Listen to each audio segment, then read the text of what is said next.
அவர்கள் வந்து press meet கொடுக்கறாரு. நாங்க என்ன ஒரு 60 வருஷம் 70 வருஷம் கட்சி கிடையாது, எங்களுக்கு என்ன பண்றதே தெரியல, ஒரு 3 நாட்கள் அப்படின்றீங்க.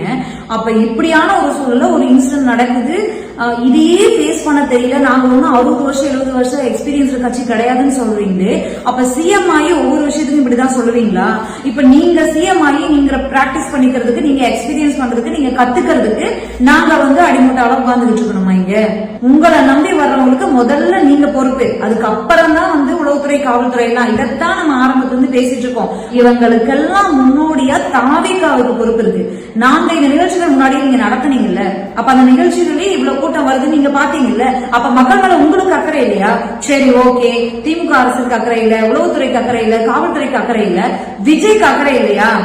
உங்க ஒவ்வொரு கூட்டத்தையும் வந்து இத்தனை பேர் மயங்கடிச்சு கொடுக்குறாங்க, இவ்வளவு மணி நேரம் நம்ம காக்க வைக்கிறோம், தண்ணி கூட இல்ல, அடிப்படை விஷயமான தண்ணி கூட இல்லாம வெயில நிப்பாட்டுறோம், இவ்வளவு பேர் மயங்கி விடுறாங்க. நாமக்கல்ல 15 பேர் ஐசியூல இருந்தாங்க.